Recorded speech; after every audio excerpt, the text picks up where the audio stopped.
Hello guys, आपका मेरे channel smart study में स्वागत है। आज हम डायरेक्टरेट ऑफ एजुकेशन की तरफ से दी जाने वाली वर्कशीट नंबर 15 करेंगे, जो कि क्लास 8th की है और सब्जेक्ट है साइंस। ये वर्कशीट 7 सितंबर 2021 की है। तो आइए शुरू करते हैं आज की इंटरेस्टिंग वर्कशीट शुरू करने से पहले प्लीज़ मेरे चैनल को सब्सक्राइब कर दीजिए। तो आइए देखते हैं आज की worksheet. Today we will learn about some more physical property of metal. बेटा, पिछली वर्कशीट में भी हमने फिजिकल प्रॉपर्टी ऑफ मेटल के बारे में रीड किया था। हमने देखा था कि जो मेटल्स होते हैं वो हार्ड होते हैं, है ना। कुछ हमने फिजिकल प्रॉपर्टीज देखी थी। तो आइए देखते हैं some more properties. Sonorous, when object made of metal are hit with a hard surface, a ringing sound is produced. Therefore, metal are called sonorous. Here the difference between the sound if we hit a spoon with a steel glass or with a wooden door. तो देखो क्या कहा जा रहा है कि बेटा, जब मेटल्स जो होते हैं उन्हें किसी हार्ड सरफेस के साथ में हिट किया जाता है तो वो एक रिंगिंग साउंड सुनाई देती है, एक तीखी आवाज़ हमें सुनाई देती है। इस को हम क्या कहते हैं, इसीलिए इस मेटल को हम क्या कहते हैं, सोनोरस। अब देखिए, इसके लिए आप एक एक्टिविटी दी गई है, ये करके देखिए। एक जो स्पून लीजिए, अपने घर में जो स्पून होते हैं उसे लीजिए और उसे एक ग्लास के साथ में जो स्टील से बना उसके साथ में आप हिट करके देखिए और एक वुडन डोर के साथ में हिट करके देखिए। देखेंगे दोनों की जो साउंड है वो बहुत डिफरेंट होगी। जब आप स्टील ग्लास के साथ में उसे हिट करेंगे तो एक तीखी आवाज़ आपको सुनाई देगी, लेकिन जब आप वुडन डोर के साथ में करते हैं तो वो आवाज़ इतनी तीखी नहीं होगी। इसीलिए जो बेल या ये चीज़ें बनाई जाती है, बेल साउंड वाली जो भी चीज़ें बनाई जाती हैं वो मेटल से बनाई जाती है, क्योंकि मेटल में कौन सा गुण मिलता है बेटा, सोनोरस का। नेक्स्ट देखिए, कंडक्टर और insulator. Let us understand this property of metal by an activity. Make a circuit by connecting by the battery, bulb and wire as shown in the diagram. Diagram में जैसा दिया गया है, आपको एक बल्ब लेना है, बैटरी लेना है, वायर लेना है। Check whatever the bulb glow by connecting A and B point of the circuit. आपको देखना है ये आपका A पॉइंट है एंड B पॉइंट है। यहाँ पे आपको क्या करना है, कुछ मटेरियल दिए गए हैं, उनको क्या करना है, अटैच करना है कि बल्ब जो है वो ग्लो करता है या नहीं। देखिए बेटा, सेम जैसे पिछली हम क्लास में आपने देखा है सर्किट कैसे बनाया जाता है। यहाँ पे क्या करना है बच्चे, आपको एक बल्ब लगाना है, ठीक है। यहाँ पे आपको एक बैटरी लगानी है, यहाँ क्या करना है, बैटरी लगानी है, और ये आपका वायर हो गया। अब इन दोनों के बीच में आपको डिफरेंट मटेरियल लगाने हैं और देखना है कि जो बल्ब है वो ग्लो होता है या नहीं। तो देखिए बेटा, बल्ब कब ग्लो होगा, जब पूरा सर्किट क्या होगा, कंप्लीट हो जाएगा। जब यहाँ से इलेक्ट्रिसिटी जो करंट है वो पास होगा और यहाँ तक पहुँच जाएगा, तब क्या होगा, जो बल्ब है वो ग्लो हो जाएगा। तो आइए देखते हैं कौन कौन सा मटेरियल हमें दिया गया है। तो सबसे पहले आयरन नेल। हाँ बेटा, जब देखो आयरन नेल का यहाँ पे यूज़ किया जाएगा तो जो बल्ब है वो क्या हो जाएगा, ग्लो हो जाएगा। कोल को जब हम यहाँ पे लगाते हैं तो क्या होगा, बल्ब ग्लो नहीं होगा। एल्युमिनियम वायर को जब लगाया जाता है तब भी बल्ब जो है ग्लो हो जाएगा, और कॉपर वायर को लगाया जाता है जब भी क्या होगा, बल्ब ग्लो हो जाएगा। तो देखो क्यों हुआ, क्योंकि जो मेटल्स हैं, आयरन, एल्युमिनियम और कॉपर, ये सब क्या है, मेटल्स है। जब मेटल क्या होती है, अच्छी कंडक्टर होती है, मतलब अपने में से जो इलेक्ट्रिसिटी को पास होने देती है, अपने में से करंट को पास होने देती हैं। बल्कि जबकि ये कोल है, ये क्या करेगा, अपने में से इलेक्ट्रिसिटी को पास नहीं, अपने में से करंट को पास नहीं होने देता है। तो आइए देखते हैं, समझते हैं बेटा क्या लिखा गया है।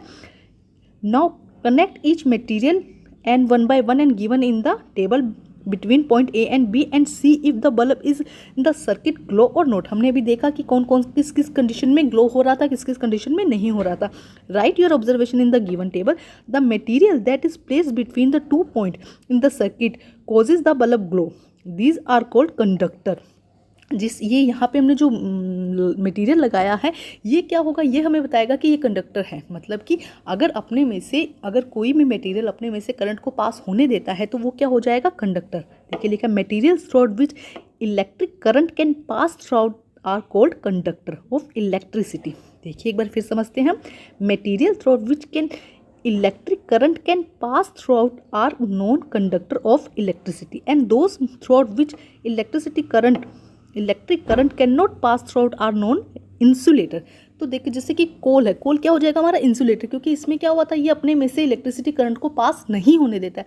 और जो मटेरियल अपने में से इलेक्ट्रिसिटी करंट को पास नहीं होने देता है उसे हम इंसुलेटर कहते हैं, और जो मटेरियल अपने में से करंट को पास होने देता है, अपने में से इलेक्ट्रिक करंट को पास होने देता है, उसे हम क्या कहते हैं, कंडक्टर कहते हैं। Metal are good conductor. जो मेटल होते हैं वो क्या होते हैं, good conductor of electricity. Where non metal are poor conductor. जो नॉन मेटल्स होते हैं वो कहते हैं पुअर कंडक्टर्स होते हैं इलेक्ट्रिसिटी के। But graphite being a non metal can conductor of electricity. आपको यहाँ पे याद करना पड़ेगा, ग्रेफाइट एक ऐसी नॉन मेटल है जो क्या है, गुड कंडक्टर है इलेक्ट्रिसिटी के लिए। ठीक है, यहाँ पे एक अच्छे से याद कर लीजिएगा बेटा। आपको मोस्टली क्या है, जितनी भी नॉन मेटल्स हैं वो पुअर कंडक्टर होती हैं, ठीक है, लेकिन ग्रेफाइट एक गुड कंडक्टर है।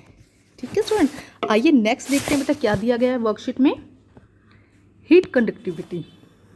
Pinky's mother was making pudding in the pan. When the doorbell rang, she left the spoon in the pan and went to open the door. Pinky की मदर क्या pudding बना रही थी पैन में, और अचानक क्या हुई, डोरबेल हुई तो उसने स्पून को पैन के अंदर ही छोड़कर वो दरवाजा खोलने के लिए चली गई। When she come back, she immediately touched the spoon and screamed. अब वो जब वापस आई तो उसने इमीडिएटली क्या किया, जो स्पून थी उसको टच किया। जो स्पून उसने पैन में छोड़ दी थी उसी स्पून को उन्होंने टच किया तो शी स्क्रीम, मतलब वो ज़ोर से चिल्लाई। On heating one end of the metal the heat move from hot end to the cold end. देखो क्या कहा जा रहा है कि जैसे कि ये पैन था, यहाँ पे वो पुडिंग बना रही है, यहाँ उन्होंने स्पून छोड़ दी और यहाँ से क्या हो रही है बेटा, हीट पास हो रही है। ठीक है, ये चीज़ अभी हो रही है। अब क्या हुआ, हीट क्या हुई, देखो यहाँ से पास हुई, ठीक है, और यहाँ पे पहुँची और स्पून के इस एंड तक हीट हो गई।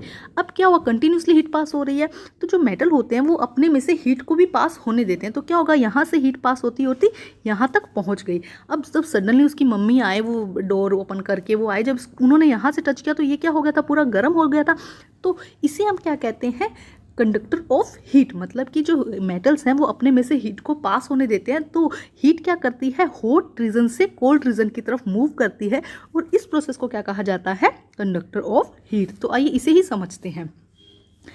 On heating one end of metal the heat moves from the hot end to the cold, due to which the whole material become hot. जिससे क्या होगा, पूरा का पूरा मटेरियल जो भी है वो क्या हो जाएगा, गर्म हो जाएगा।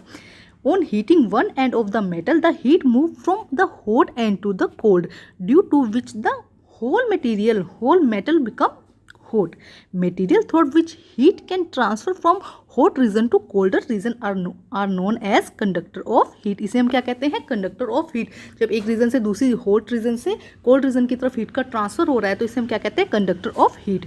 Metal are good conductor of heat. Metal क्या होते हैं, गुड कंडक्टर ऑफ हीट होते हैं। Non metal are poor conductor of या insulator of heat.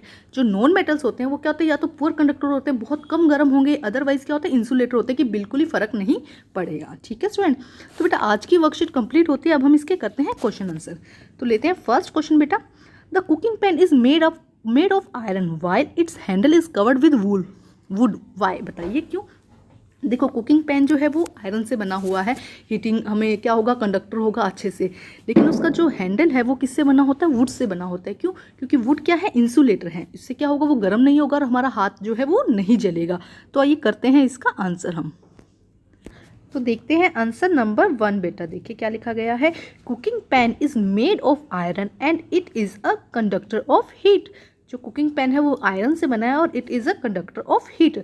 Where is handle is made of wood. Handle किससे बना है, वुड से बना है, and wood is a insulator of heat.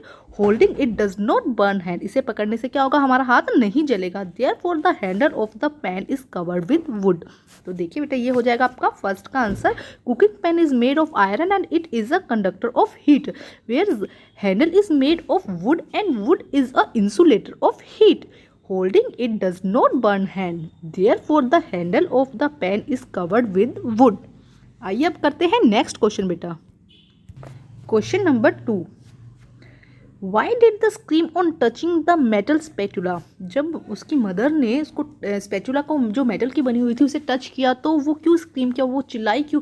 क्योंकि क्या हुआ था, मेटल हीट जो स्पून थी वो क्या थी, हीट कंडक्टर थी, वो क्या हो रहा था, उसमें से हीट का ट्रांसफर हो रहा था, इसलिए जो पूरी मेटल थी, जो स्पून थी वो पूरी तरह से गर्म हो गई थी, जिसकी वजह से उनका हाथ जल गया था और वो चिल्लाई थी। तो आइए करते हैं इसका आंसर हम। देखिए answer number 2। Pinky's mother screamed as she held the spoon because on heating one end of metal, the metal moves from the hot end to cold end, due to which the whole metal become hot. देखो क्या हुआ था, उसकी mother क्यों चीखी थी, चिल्लाई थी, because on heating one end of metal the heat moves. Heat को जब मेटल को गर्म करते हैं तो हीट कहाँ करती है, मूव करती है from hot end to cold end, due to which the whole metal become hot. Material through which heat can transfer from hot region to colder region. Material का एक हीट ट्रांसफर होना ही को हॉट रीजन से cold region पे are non conductor of heat and metals are good conductor. एक बार फिर देखते हैं बेटा, ये हटा दीजिएगा ई। पिंकीज mother screamed as she held the spoon because on heating one end of metal the heat moves from hot end to the cold, due to which the whole metal become hot. Material through which heat can transfer from hot region to colder region are known as conductor of heat. Metal are good conductor. ठीक है student, आइए अब हम करते हैं question number 3। Question number 3, what are the conductor of heat and electricity. क्या है बेटा बताइए, मैं अच्छे से आपको समझा चुकी हूँ कि क्या है। देखिए ये रहा, material through which can electricity current can pass through are non conductor of heat या इलेक्ट्रिसिटी ऑफ हीट। ठीक है, ये हो जाएगा आपका फर्स्ट का कि क्या है, जब करंट पास होने देते हैं, जो मटेरियल अपने में से करंट को पास होने देते हैं उन्हें हम क्या कहते हैं, conductor of electricity. Material through which electric current can pass through known as conductor of heat. अब नेक्स्ट देखते क्या दिया गया है, सॉरी कंडक्टर ऑफ इलेक्ट्रिसिटी। अब हमें क्या करना है, हीट के बारे में। तो देखो यहाँ से भी दिया गया है बेटा बहुत अच्छे से, material through which heat can transfer from hot region to colder region are known conductor of heat. तो ये दोनों बेटा इसके अंदर आपके आ जाएंगे। ठीक है, यहाँ से लेके ये इसका दोनों आपको लिखने होंगे इसके अंदर। ठीक है, ये फर्स्ट पॉइंट लिख दीजिएगा, ये सेकेंड पॉइंट लिख दीजिएगा। अब हम करते हैं क्वेश्चन नंबर 4 बेटा। ठीक है, क्वेश्चन नंबर 4 देखिए, right any 3 uses of metal. Metal के 3 यूजेस बताने हैं। तो देखो बेटा, यूटेंसिल बनाने में इसका यूज़ किया जाता है, इसके अलावा वायर्स बनाने के लिए किया जाता है, बेल बनाने के लिए इसका यूज़ किया जाता है। तो आइए करते हैं इसका आंसर हम। देखिए answer number 4, metal is use to making utensil, making wire, making bells, making aluminium foil. ये सब बनाने के लिए हमें मेटल्स का यूज़ करते हैं। कौन कौन से हैं, making utensils, making wire, making bell and making aluminium foil. आइए अब हम करते हैं क्वेश्चन नंबर 5 बेटा। क्वेश्चन नंबर 5, मार्क ट्रू और false based on the properties of the given material in the table and indicate whether the substance is metal और non metal. Okay, हमें देखने हैं कि मेटल और नॉन मेटल कौन से हैं। तो सबसे पहले मेटल एंड नॉन मेटल ही देखते हैं। आयरन, आयरन क्या है बेटा, मेटल। ठीक है, कॉपर क्या है बेटा, मेटल। कॉल क्या है, नॉन मेटल बेटा। कॉपर क्या है, नॉन मेटल। ठीक है, NM लिख दिया मैंने। कार्बन रोड क्या है बेटा, नॉन मेटल। ठीक है, एल्यूमिनियम क्या है, मेटल। ठीक है स्टूडेंट, अब देखते हैं हम इनकी properties. Iron shining, mobility, ductility, sonorous, conductor of heat and conductor of electricity. सारी प्रॉपर्टीज आयरन के अंदर मिलती है। कॉपर भी सेम है बेटा, शाइनिंग है, मोबिलिटी है, डक्टिलिटी है, सोनोरस है, conductor of heat and electricity. ये सारी क्योंकि मेटल्स के अंदर ये सब बहुत अच्छे से होते हैं, इसलिए ये सब कुछ मिलता है। कोल शाइन नहीं होता, मोबिलिटी नहीं होती, डक्टिलिटी नहीं होती, सोनोरस नहीं होता, हीट और इलेक्ट्रिसिटी दोनों के लिए कंडक्टर नहीं होता है। कार्बन रोड भी सेम होगा क्योंकि ये भी क्या है, नॉन मेटल है, तो शाइनिंग नहीं होता, mobility, ductility, sonorous, conductor of heat and conductor of electricity दोनों नहीं होते। एल्यूमिनियम क्या है बेटा, मेटल है, तो सब इसके अंदर मिलेगा, शाइन मिलेगा, मोबिलिटी मिलेगी, ductility, sonorous, conductor of heat and conductor of electricity. ठीक है स्टूडेंट, तो इन दोनों में बेटा कोल एंड कार्बन रोड में ये सब नहीं मिलेगा क्योंकि ये क्या है, नॉन मेटल है। बाकी आयरन, कॉपर एंड एल्यूमिनियम क्या है, मेटल है। तो बेटा आज की वर्कशीट कंप्लीट होती है। वर्कशीट कंप्लीट करके अपने टीचर से चेक कराइए और प्लीज़ मेरे चैनल को लाइक कीजिए, सब्सक्राइब कीजिए और शेयर कीजिए। Thank you students.